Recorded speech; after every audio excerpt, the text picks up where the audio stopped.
Welcome, dear friends, to Family Shadows, a place where stories of love, betrayal, and quiet justice find their way into your hearts. Here, we share tales that remind us of the fragile bonds that tie families together and the strength of those who refuse to let go of dignity, no matter the cost. If you're new here, I invite you to join our growing family. Subscribe so that these stories, true or inspired by truth, can find their way into your home, your evenings, your reflections. Every week we bring you narratives that stir both anger and tenderness, that challenge you to ask, what would I do if I were in his shoes?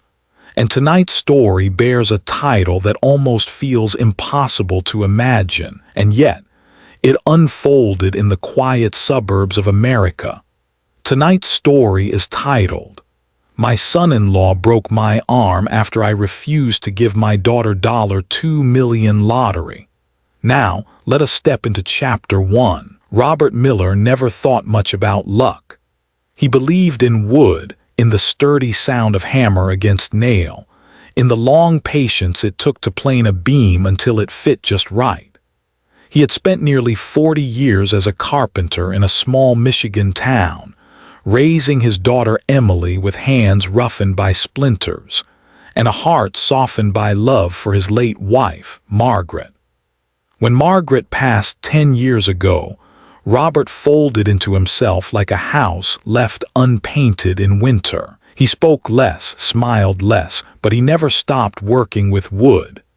In his garage, sawdust became his company, the smell of pine and cedar the perfume of his solitude. So when he bought a lottery ticket one chilly November morning, it wasn't out of hope. It was habit. Robert had been buying the same ticket every Saturday for years. Same store, same clerk who knew him by name, same ritual. A cup of black coffee, a brief smile, and a folded piece of paper tucked into his wallet. That Saturday evening, as the numbers blinked across the TV screen, Robert leaned closer, his bifocals sliding down his nose. One number matched, then another.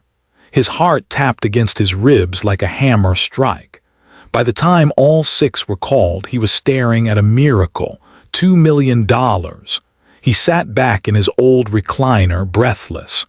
Margaret's photo, perched on the mantel, seemed to smile at him. He whispered, "Maggie, can you believe this?" The house was quiet, save for the ticking of the clock and the distant hum of a neighbor's dog barking at the wind. Robert laughed, a sound that hadn't escaped his throat in years.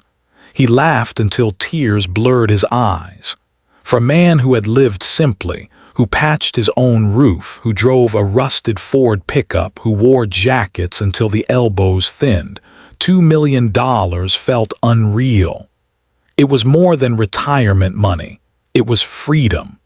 Freedom to fix the porch without counting pennies, to travel to places he and Margaret once dreamed of, New England in the fall, or maybe Nashville to hear live country music.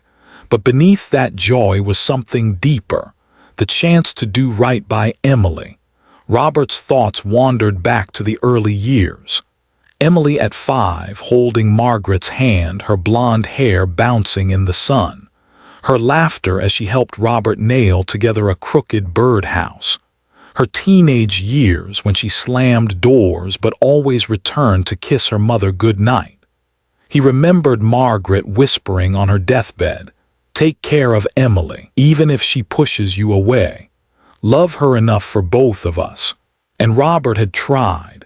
He had sat in bleachers during high school games, clapped too loudly at her college graduation, and given his blessing when she married Jason Reed, a man Robert never quite trusted.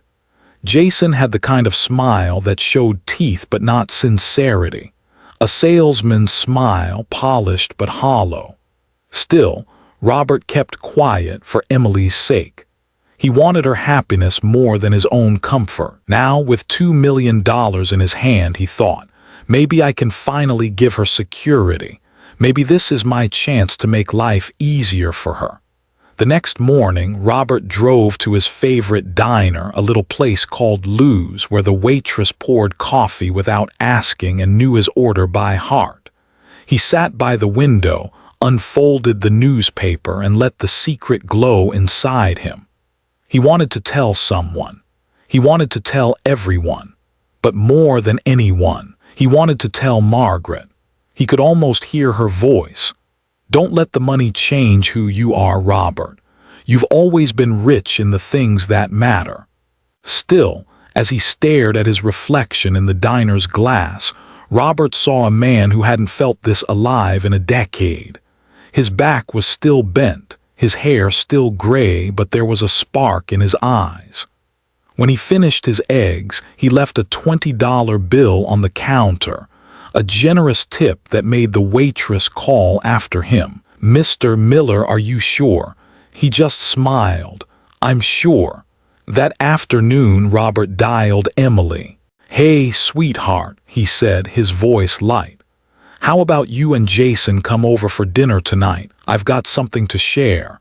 There was a pause on the line.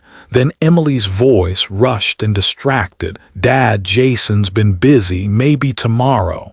Robert's excitement dimmed slightly, but he nodded to himself. "Tomorrow, then, it's important." She didn't ask what it was. She never did anymore. That evening, Robert sat at his kitchen table with the winning ticket tucked into an envelope. He made a simple dinner, chili and cornbread, the kind Margaret used to make, and poured himself a glass of red wine. He raised the glass toward Margaret's photo. "To us, Maggie, to everything we built, to Emily." His voice trembled as he added softly, "I just hope they see me, not just the money." The clock ticked past 9, then 10.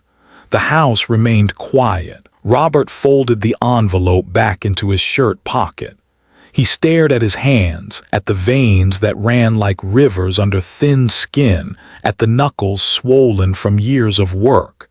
He thought of Jason's firm handshake the first time they met, too firm, like a man trying to prove dominance. A chill ran through him. For the first time since winning, Robert wondered if this blessing might also be a curse. The next morning, he would discover just how right he was. Emily and Jason would arrive, smiles stretched too wide, eyes fixed not on him but on what he held in his pocket. And soon enough, Robert's greatest joy would turn into his deepest wound. Friends, this is only the beginning. In Chapter 2, we'll see how Robert's dream of generosity meets the cold demand of his son-in-law, and how the love of a father collides with the hunger of greed. Thank you for listening to Family Shadows. If this story has touched you, if it has stirred something in your heart, please subscribe so you won't miss the chapters to come. May your evening be filled with peace, and may you always hold close the ones who truly value love over money. The morning after Robert Miller's quiet toast to his late wife, the kitchen felt unusually heavy, as if the air itself had grown thicker with the weight of what he carried in his shirt pocket. The envelope containing the lottery ticket pressed against his chest with every breath, as though reminding him of its power and its danger.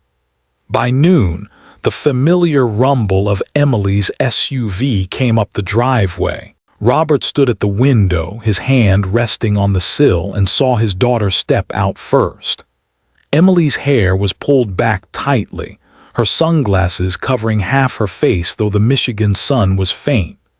Behind her, Jason slammed the driver's door, his leather jacket creaking, his stride too confident, too rehearsed. Robert's heart tightened. He wanted this moment to be about joy, about a father sharing good fortune with his child. Yet a voice inside whispered, "Watch carefully, Robert. Watch their eyes." When the knock came, Robert opened the door with a hopeful smile. "Dad," Emily said, kissing his cheek quickly before brushing past him into the living room. Jason followed, his smile broad but hollow. "Bob," Jason greeted, his voice loud, too familiar as if they were equals. He clapped Robert on the back a little harder than necessary. "Heard you've got some news for us." Robert hesitated, then gestured toward the kitchen. "Let's sit. I made coffee." They gathered around the old oak table Robert had built himself decades ago, every nick in the wood telling a story. He poured coffee into mugs, setting them down with care.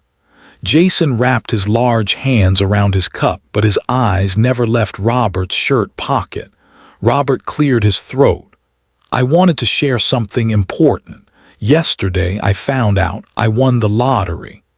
Emily's sunglasses slipped down her nose, her eyes widening.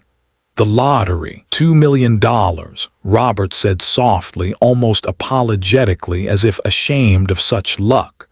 Emily gasped, her hand flying to her mouth. For a brief moment, Robert saw the little girl who once squealed at birthday surprises, but then her gaze flickered sideways to Jason. Jason leaned back in his chair, a grin spreading across his face. "Well, Bob, that's incredible. Really incredible. You know, with that kind of money, you could set Emily and me up for life. We've been struggling, you know. Mortgage, debts, Sophie's future. It just makes sense." The words dropped heavy in the air, not as a request, but as an expectation. Robert blinked. "I thought I'd use some of it for the house, maybe travel. Of course, I'd help you and Emily, but—" Jason cut him off with a sharp laugh. "Help, Bob, come on, let's be honest here. You're 64. How much longer are you going to be around to enjoy it? That money should go where it can actually make a difference. Give it to us. We'll invest it, grow it. You don't want it wasted on what? Fixing that old truck." Emily shifted uncomfortably in her chair. "Jason," she began, her voice low, but Jason pressed on, his tone tightening. "Look, Bob, I'm not saying you don't deserve comfort. Sure, keep some for yourself, but the bulk of it, $2 million, it belongs with family, with us. That's the smart move." Robert felt his stomach twist. His daughter's silence stung more than Jason's arrogance. Emily didn't look at him. She stared at the mug in her hands, as if the rising steam could hide her shame. He thought of Margaret again, her words echoing, "Love her enough for both of us." But how did one love a child who saw her father's worth measured only in dollar signs? "Jason," Robert said slowly, "this money, it's not just numbers on a check. It's a chance for me to live a little after a lifetime of work. I want to share it, yes, but not to hand it over." Jason's grin vanished. His eyes hardened, dark as wet asphalt. "You're making a mistake, Bob." Robert met his gaze. "No, I'm making a choice. I'll help, but I won't give it all away." The silence that followed was sharp as broken glass. Emily finally spoke, her voice barely above a whisper. "Dad, Jason's right about the bills. We're drowning. Maybe you could just transfer it for us." Robert turned to her, the pain in his chest greater than the envelope pressing against it. "Emily, I raised you to stand on your own feet. I worked every day of my life to give you that chance. And now the first words I hear after telling you this are about money, not about me." Her cheeks flushed. "It's not like that." But Jason stood, his chair scraping loudly. "Enough of this, Bob, think it over. We'll come back tomorrow and you'll see reason." Robert remained seated, his hands clasped on the table. He didn't answer. Jason leaned closer, his voice low and edged. "Don't be selfish. You don't want to regret this." With that, he strode out, Emily trailing behind him, her shoulders tense. The front door slammed, rattling the frame. Robert sat alone, the coffee cooling in his cup. Outside, the sound of the SUV faded down the street. The house grew quiet again, too quiet. He pulled the envelope from his pocket and laid it on the table. His hands shook, not from age but from the tremor of betrayal. For the first time, he wondered whether this lottery ticket had saved him or signed his sentence. That night, Robert didn't sleep. He lay in his bed staring at the ceiling, the hum of the old radiator filling the silence. Sleep never came when the mind was loud and his was roaring. Jason's words repeated like hammer strikes. "You're 64. How much longer are you going to be around?" Robert turned over, his joints aching with the shift. Margaret's photograph on the nightstand caught the faint glow of the streetlight outside. He whispered into the dark, "Maggie, what have we done wrong? Did I raise Emily to see me this way? Did we give her too much or not enough?" He remembered Emily as a girl in pigtails, bringing him lemonade on hot July afternoons, her face glowing with pride as she handed him the cold glass. Back then, she loved him for his presence, not his pocket. Now, it felt as if his only worth was what he could sign away.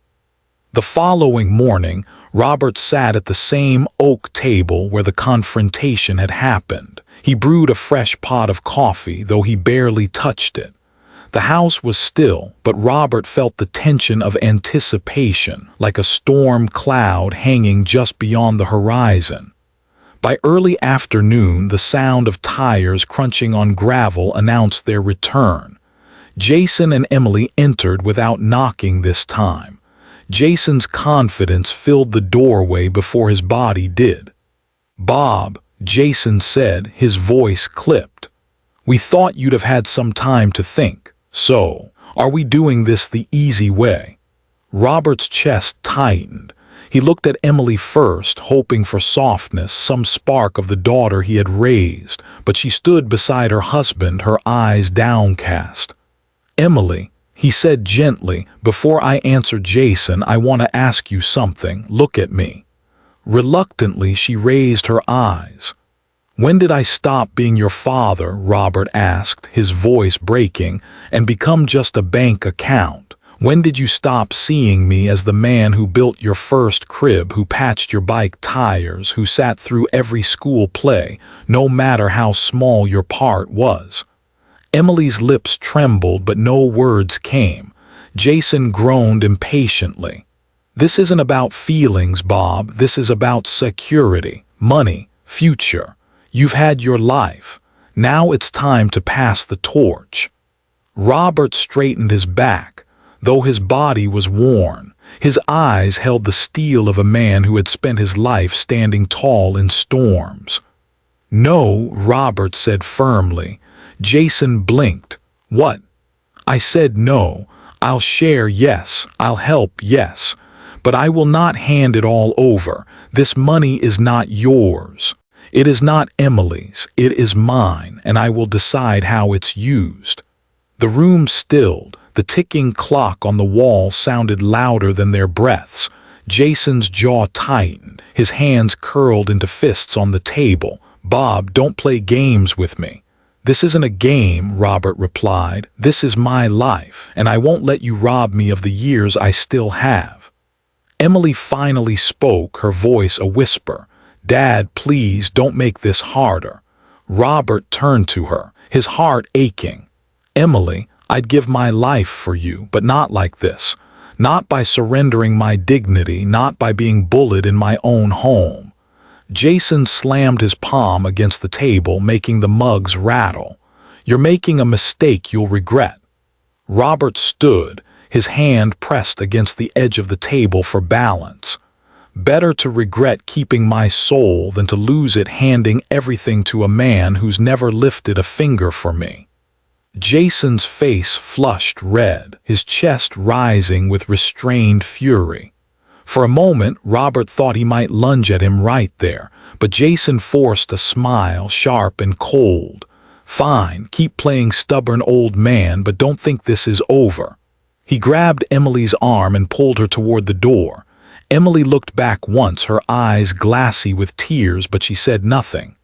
The door slammed. Silence swallowed the house again. Robert sank back into his chair, his breath trembling. His refusal had been firm, but it had cost him something invisible. It felt like he had severed a rope that tied him to his daughter, and now she was drifting further, pulled by Jason's current. He pressed a hand against his chest, where the envelope still lay hidden. His heart thudded, not only from fear but from sorrow. Through the kitchen window, the world outside looked ordinary: squirrels chasing along branches, a neighbor walking his dog, the mailman tucking envelopes into boxes. Yet inside, Robert knew nothing would be ordinary again. He whispered to Margaret's photo on the mantel, "I told them no, but Maggie, something tells me this storm is just beginning." The storm would indeed come, faster and fiercer than Robert could imagine. For Jason Reed was not a man who took no for an answer. And soon, Robert's body would bear the proof of his refusal. The third evening after Robert had spoken his refusal, the air around his little house felt different. A restlessness clung to the walls, a warning that the storm had arrived and was waiting at the door. Robert was in the kitchen, slicing an apple with the same knife he had used for decades, when the sound of a car pulling into his driveway made him glance through the curtain. Headlights glared against the siding, too harsh, too sudden. It was Jason, alone. Robert's shoulders tensed. He placed the knife down slowly, wiped his hands on a towel, and steadied himself. His arm brushed against his chest pocket, the envelope still there, folded and worn. The ticket had become both shield and curse. A knock rattled the door, sharp and impatient. "Bob," Jason's voice carried through the wood, hard and commanding. "Open up." Robert inhaled, then turned the knob. Jason pushed inside before he could even step back. His presence filled the living room like a storm cloud, eyes wild, jaw tight. "We're done playing games," Jason snapped. Robert closed the door quietly behind him. "It's late, Jason. Emily isn't here." Jason waved a hand dismissively. "Emily's at her sister's. She doesn't need to be part of this. This is between you and me." Robert felt a pang in his chest. His daughter, his little girl, had known this was coming, and she had chosen not to be there. Perhaps that was fear, perhaps it was silence. Either way, it was absence. "What do you want, Jason?" Robert asked, though he already knew. Jason stepped closer, his boots heavy on the hardwood floor. "You know exactly what I want. That money, the ticket. Don't drag this out." Robert steadied his voice. "I told you before, I'll help, but I won't hand it all over. That's final." Jason's laugh was sharp, humorless. "Final? You think you get the last word here, old man?" Robert bristled at the words, old man, as if decades of sweat, of raising a family, of building a home with his bare hands meant nothing but weakness now. "This isn't about words," Robert said, calm but firm. "It's about respect, and you've shown me none." Jason's eyes narrowed. He took another step forward, towering over Robert, his voice lowering to a growl. "Respect? You think I need to respect someone who's hoarding money while his family struggles?" "My family isn't struggling," Robert answered quietly. "They're choosing badly, and I won't fund bad choices." The line was drawn, sharp and unyielding. In an instant, Jason's hand shot out, grabbing the front of Robert's flannel shirt. The fabric bunched in his fists, pulling the older man forward. "You think you're better than us," Jason hissed, his breath hot, his eyes burning. Robert's hands went to Jason's wrists, not with the strength to break free, but with the instinct of a man who had once calmed angry customers, once soothed crying children. "Let me go," Robert said firmly, "before you do something you regret." Jason's grip tightened. He shook Robert like a rag, his voice rising. "I don't regret taking what's mine." Then it happened, sudden, brutal. Jason shoved Robert backward, and as Robert stumbled, Jason's arm swung out. The sound was sickening, a crack that echoed through the small living room. Pain exploded through Robert's left arm, sharp and blinding, as he collapsed against the table. His body folded, his breath caught in his throat. The world tilted, blurred, and the only thing he could manage was a strangled cry. Jason loomed over him, chest heaving. His eyes were not eyes anymore, but dark, hollow pits of greed. "You'll hand it over, Bob, one way or another, you hear me?" Robert clutched his arm, the pain radiating with every heartbeat. His face was pale, sweat beading on his forehead, but his voice, weak, trembling, still carried defiance. "No, Jason," he gasped. "You will not take everything." For a moment, Jason froze, as if startled that even now, broken and writhing, Robert refused him, lips curled. "You stubborn fool," Jason spat, then stormed toward the door. "This isn't finished." The slam of the door shook the house. Silence fell heavy once more, but it was no longer the silence of peace. It was the silence after destruction. Robert lay on the floor beside the oak table he had built with his own hands. Every breath sent daggers of pain through his arm. He thought of calling someone, anyone, but who? His daughter, who had turned her face away. His neighbors, who barely knew the weight of his life. No, he thought of only one name: David Harris, the lawyer, the friend, the man who had stood beside him when Margaret passed. Robert closed his eyes against the pain and whispered to the ceiling, "Maggie, I'll need his help now." And with that vow, he drifted into the long night, the ache in his arm nothing compared to the ache in his heart. Robert woke to the antiseptic smell of disinfectant and the rhythmic beeping of machines. The light above him was too white, too sharp, and the room too still, save for the faint shuffle of nurses' shoes in the hallway outside. His arm was strapped in a cast, resting on a pillow propped beside him. The dull throb was constant, though softened now by medication. Yet the pain that lingered most wasn't in his bones.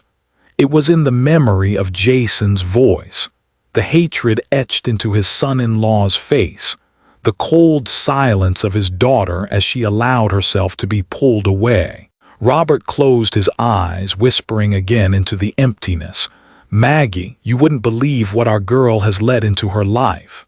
A nurse entered, smiling softly. She adjusted his Roman 4 and murmured, "You're lucky, Mr. Miller, could have been worse." Robert only nodded. He didn't feel lucky. He felt hollow. The next day passed in fragments. Doctors explained the break, how long it would take to heal. Physical therapy was mentioned, as though Robert could imagine himself bending and stretching an arm that had been shattered by his own family's hand. Visitors came in a trickle. A neighbor dropped off flowers. A church acquaintance sat briefly and prayed over him. But when evening fell and Robert thought he would spend yet another night alone, a small figure appeared in the doorway. It was Sophie. His granddaughter, only 8, her brown hair in braids, clutching a stuffed rabbit to her chest. "Grandpa," she whispered, as if afraid she wasn't allowed to be there. Robert's heart squeezed. He opened his good arm and she rushed forward, climbing carefully onto the bed, laying her head against his chest. "I told Mommy I was going to bed," Sophie whispered. "But then Uncle Mike brought me here. I wanted to see you." Robert stroked her hair, his throat too tight for words. For a long while they stayed that way, grandfather and granddaughter, the quiet between them warmer than any words. Finally, Sophie lifted her head. "Mommy says you're being stubborn. She says you should just give Daddy what he wants." Robert felt his chest constrict. "And what do you think, sweetheart?" Sophie frowned, thinking deeply in the way only children can. "I think money makes Daddy mean, and it makes Mommy sad, but you make me happy, Grandpa, even if you don't have money." Tears burned in Robert's eyes. He kissed the top of her head. "Never forget that, Sophie. Real wealth isn't in numbers, it's here." He tapped her chest gently, in the heart. The door creaked and a familiar voice broke the moment. She snuck out the back door, nearly gave Emily a fit. It was David Harris standing in his crisp suit, though his tie was loosened as if he'd hurried straight from work. Robert smiled faintly. "David, I was just thinking I'd need you." David's expression hardened as he stepped closer, his eyes falling to Robert's cast. "Jason." Robert nodded. David exhaled sharply. "I knew that man was trouble the day he shook my hand. Grip like a vice, but nothing behind it." He pulled a chair close. "Bob, you can't let this continue. You've got to protect yourself and that ticket."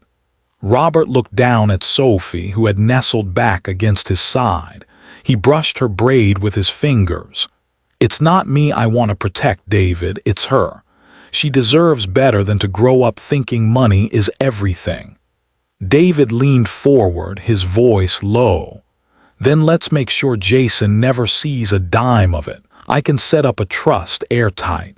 That way Sophie has a future and Jason's greed is locked out."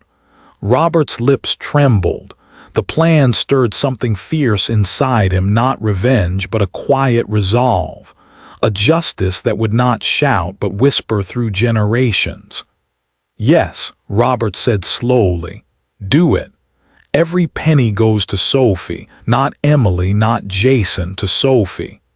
The decision brought a strange peace, even as pain gnawed at his arm. For the first time since the ticket had been announced on that glowing television screen, Robert felt in control. Jason had taken his strength, but he would never take his dignity.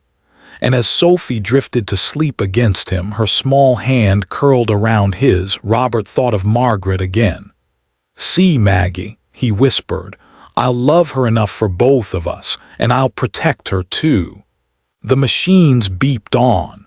The night deepened, but in Robert's heart, a plan had been born, one that no broken bone could stop. Robert left the hospital after 3 days. His arm was wrapped and braced, a sling holding it close to his chest.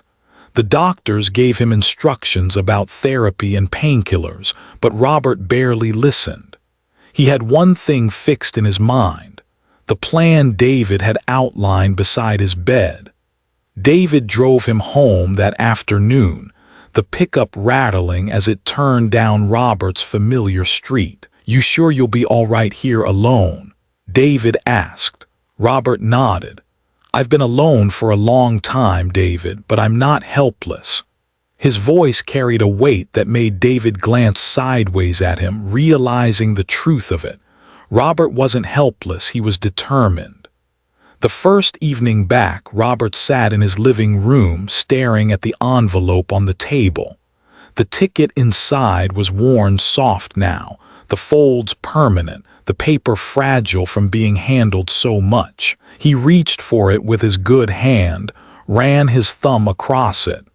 That little slip of paper had changed everything. He thought of Jason's face when he refused him, the rage in those eyes.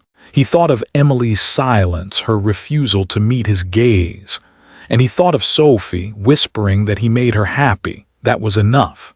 The next morning, David arrived early with a folder under his arm. "I've drawn up the papers," he said, setting the folder down on the oak table.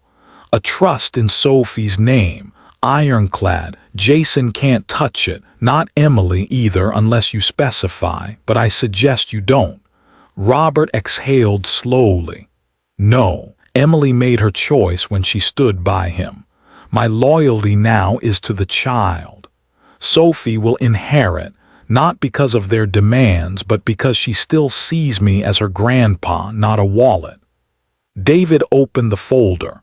Legal language filled the pages, paragraphs of clauses and protections.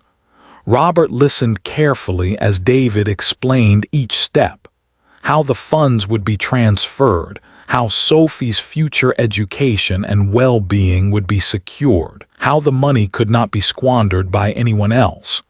Robert signed, his cast awkward against the paper, but his signature steady. When he finished, he leaned back in his chair and closed his eyes. The pain in his arm flared, but beneath it there was something stronger: relief. "It's done," David said quietly. Robert opened his eyes and whispered, "Then let Jason come. Let him rage, let him pound on the door. He'll never get a cent." 2 days later, Jason returned. This time he didn't come alone, Emily was with him. She looked tired, her eyes red as if she hadn't slept.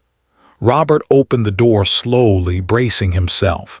"Dad," Emily said quickly before Jason could speak. We need to talk." Jason shoved forward, his voice already heated. "Enough games, Bob. Where's the ticket?" Robert's face was calm, almost gentle. "It's no longer mine to give." Jason frowned. "What the hell does that mean?" "It means," Robert said, his voice like stone, "that the money belongs to Sophie now. Every dollar protected, legal. You can shout, you can threaten, but you'll never touch it." Emily gasped, her hand flying to her mouth. Jason's face twisted with fury. "You old fool, you gave it away." "I didn't give it away," Robert corrected. "I gave it forward, to the only one in this family who still understands love." Jason's fists clenched. He took a step toward Robert, but Emily caught his arm. "Jason, stop," she cried, her voice breaking. Jason shook her off, his glare burning. "You'll regret this, Bob. You'll regret crossing me." Robert didn't flinch. He simply stood, his broken arm cradled, his gaze unwavering. "No, Jason. The only thing I regret is letting you into my daughter's life. But as of now, you have no power here." The door closed on their fury, their demands, their greed. Robert leaned against it, his breath heavy, his body aching, but his spirit unbroken. That night, he sat at the oak table again, Sophie's drawing pinned to the refrigerator behind him, a picture she had made weeks earlier. A stick-figure grandpa holding hands with a stick-figure girl. Beneath it, in childish letters, she had written, "Me plus grandpa equals happy." Robert smiled softly. His arm throbbed, but his heart was steady. The plan was in motion. Jason's hands were empty, and Sophie's future was secure.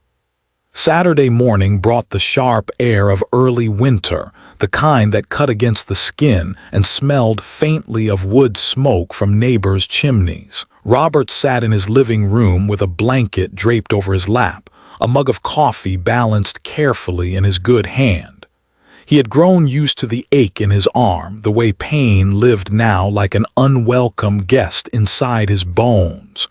What he hadn't grown used to was the silence from Emily. Days had passed since her last visit, but silence didn't mean peace. Silence was simply the quiet before noise, and the noise came at the bank. David had called that morning. His voice was calm, but underneath it ran a current of warning. "Bob," he said, "Jason and Emily are at the branch right now. They're trying to withdraw the funds. My assistant just confirmed it. You need to be ready." Robert's heart thudded, not with fear anymore, but with something firmer, resolve. "Let them try," he murmured. "Let them see the truth." Inside the polished lobby of the local bank, Jason stormed up to the counter, Emily trailing behind him. Her face was pale, her eyes darting around the room as if wishing to be invisible. "I'm here for Robert Miller's account," Jason declared, slapping a hand against the marble. "We need to transfer the lottery winnings. He's incapacitated. We're family. It's ours by right." The young teller blinked, startled, and then motioned for her manager. Within moments, a middle-aged man in a navy suit appeared, clipboard in hand. "Mr. Reed, is it?" The manager asked politely. "That's right," Jason said, puffing his chest. "My father-in-law has $2 million sitting here. He wants us to handle it, so process the transfer now." The manager's expression didn't change, but his tone cooled. "I'm afraid that won't be possible." Jason leaned forward. "What do you mean, not possible?" "I mean," the manager replied, "Mr. Miller has established a legal trust. The funds are no longer in his personal control. They are secured under the name of his granddaughter, Sophie Reed. As such, no withdrawals or transfers can be made without trustee approval, which, to my knowledge, belongs to Mr. David Harris, his attorney. The words struck like a gavel. Emily's eyes widened.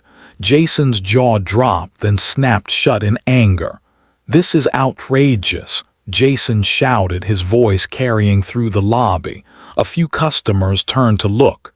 "He's old, he's confused. That money was supposed to be for us." The manager's voice remained steady. "The paperwork was filed correctly, witnessed, and notarized. It is binding. Mr. Miller made his wishes clear. Unless you are his minor granddaughter, I'm afraid you have no claim." Jason slammed his fist against the counter, making the pens in their holder jump. "He can't do this to us." Emily tugged at his sleeve, her voice trembling. "Jason, stop. People are watching." But Jason tore his arm away, his face twisted with fury. "He'll pay for this. He thinks he's clever. He hasn't seen the last of me." When word of the confrontation reached Robert that evening, David stopped by to recount it. He stood in Robert's kitchen, shaking his head with a mixture of exasperation and satisfaction. "They looked like fools, Bob." Jason ranted until security escorted them out. Emily, well, she looked ashamed, but she didn't stop him. Robert sat at the table, listening quietly. The fire in the stove crackled softly, filling the pauses. "Good," Robert said finally, his voice quiet but unshaken. "Let him rage. I've built my whole life on quiet work. Let him learn what quiet justice feels like." Later that night, Robert stood at the window. Snowflakes had begun to drift down, soft against the glass. He pressed his palm against the cold pane, feeling both the ache in his bones and the calm in his heart. In the stillness, he heard Margaret's voice in memory, gentle and sure. "Take care of Emily, even if she pushes you away." His eyes closed. "I've done what I can, Maggie. I couldn't save her from Jason, but I can save Sophie." Behind him, the house was warm, the oak table steady, the trust papers filed and sealed. Jason's fury was powerless now, echoing only in the hollow chambers of his own greed. And Robert, though broken in body, stood unbroken in spirit. Winter settled over the town like a heavy quilt, snow piling softly on rooftops, the streets muffled and still. Inside Robert's house, warmth glowed from the fireplace. The old carpenter's arm remained in its sling, but his spirit felt steadier now, tempered like the oak beams he had worked with all his life. At the kitchen table, Robert guided Sophie's small hands over a block of pine. The girl's tongue poked out in concentration as she held the sanding block, moving it back and forth. "Easy," Robert said gently. "Don't fight the wood. Let it tell you how it wants to be shaped." Sophie looked up, puzzled. "Wood can talk." Robert smiled, the deep kind of smile that rose from the heart, not the lips. "Not with words, with feeling, just like people." The little girl giggled, but her strokes grew gentler, more patient. In that moment, Robert saw Margaret's eyes in her, the same quiet kindness, the same spark. And he thought, yes, this is why it was worth it. Every battle, every refusal, every broken bone. Days passed. Jason did not return. Emily called once, her voice hesitant, brittle. She asked if Robert might reconsider, if perhaps there was still a way to undo what had been done. "No, Emily," Robert said softly but firmly. "It's finished. The money is safe for Sophie. One day she'll understand why." There was silence on the line, then a muffled sob. "Dad, I don't know how we got here." Robert's heart ached, but he answered gently. "Neither do I, but maybe when you're ready to remember love over money, you'll find your way back." The call ended. The house fell quiet again, but this silence was different. It was not filled with fear. It was filled with peace. One evening, Robert sat in his recliner, Sophie curled beside him under a blanket. The Christmas tree twinkled in the corner, the smell of pine filling the room. She held his hand, her small fingers tracing the lines and calluses. "Grandpa," she whispered, "when I'm big, will I still make you happy?" Robert squeezed her hand gently. "You already have, sweetheart. You always will." And in that simple moment, surrounded by warmth and light, Robert knew that he had won, not by force, not by wealth, but by holding onto the dignity that Jason could never break. Quiet justice had been served, not loud, not vengeful, but steady and true. Thank you, dear friends, for staying with us through this story of love, betrayal, and quiet justice. We hope it reminded you, as it reminded Robert, that true wealth lies not in money, but in dignity, kindness, and the bonds of family.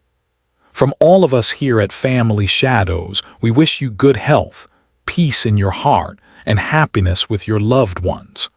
May your families always be filled with respect and love.